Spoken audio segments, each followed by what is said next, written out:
بسم اللہ الرحمن الرحیم۔ السلام علیکم۔ ام المومنین حضرت ام سلمہ رضی اللہ تعالیٰ عنہا بیان کرتی ہیں کہ ام سلیم نامی ایک عورت رسول کریم صلی اللہ علیہ وسلم کی خدمت اقدس میں حاضر ہوئیں اور عرض کیا کہ یا رسول اللہ صلی اللہ علیہ وسلم، اللہ تعالیٰ حق بات بیان کرنے سے نہیں شرماتا، اس لیے میں پوچھتی ہوں کہ کیا اطلام سے عورت پر بھی غسل ضروری ہے؟ آپ صلی اللہ علیہ وسلم نے فرمایا کہ ہاں، جب عورت پانی دیکھ لے یعنی کپڑے وغیرہ پر منی کا اثر معلوم ہو تو۔ یہ سن کر حضرت ام سلمہ رضی اللہ تعالیٰ عنہ نے شرم کی وجہ سے اپنا چہرہ چھپا لیا اور کہا یا رسول اللہ، کہ عورت کو بھی اطلام ہوتا ہے؟ آپ صلی اللہ علیہ وسلم نے فرمایا ہاں، تیرے ہاتھ خاک آلودوں، پھر کیوں اس کا بچہ اس کی صورت کے مشابہ ہوتا ہے؟ یعنی یہی اس کے اطلام کا ثبوت ہے۔ انصار کی عورتیں ان مخصوص مسائل کے دریافت کرنے میں کسی قسم کی شرم سے کام نہیں لیتی تھیں، جن کا تعلق صرف عورتوں سے ہی ہے۔ یہ واقعہ ہے، اگر وہ رسول اللہ صلی اللہ علیہ وسلم سے ان مسائل کو وضاحت کے ساتھ دریافت نہ کرتیں تو آج مسلمان عورتوں کو اپنی زندگی کے اس گوشہ کے لیے رہنمائی کہاں سے ملتی؟ اسی طرح مذکورہ حدیث میں حضرت ام سلیم نے نہایت خوبصورتی کے ساتھ پہلے اللہ تعالیٰ کی صفت بیان فرمائی کہ وہ حق بات کے بیان میں نہیں شرماتا، پھر وہ مسئلہ دریافت کیا جو بظاہر شرم سے تعلق رکھتا ہے مگر مسئلہ ہونے کی حیثیت میں اپنی جگہ دریافت طلب تھا۔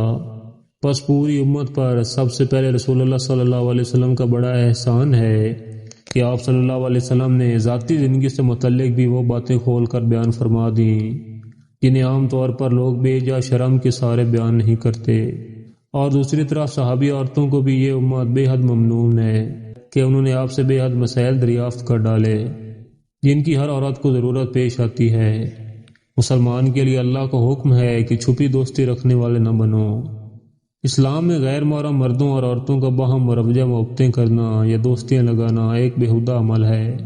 مومنہ اور مسلمہ عورت سے کسی بھی ایسی بیہودہ اور بے حیا حرکت کا سرزد ہونا سراسر خلاف واقعہ ہے، اور کم از کم مسلمان لڑکیاں ایسا بیہودہ عمل نہیں کرتیں۔ یہی وجہ ہے کہ اللہ رب العالمین نے اپنے کلام مجید میں ایسے بیہودہ لوگوں کی حیثیت بیان فرمائی ہے۔ ملاحظہ فرمائیں، اللہ رب العالمین کا فرمان ہے پس تم ان لونڈیوں کے مالکوں کی اجازت سے ان سے نکاح کر لو اور انہیں دستور کے مطابق ان کے مہر دو، جبکہ وہ نکاح میں لائی گئی ہوں، بدکاری کرنے والی نہ ہوں اور نہ ہی چوری چھپے آشنا بنانے والی ہوں۔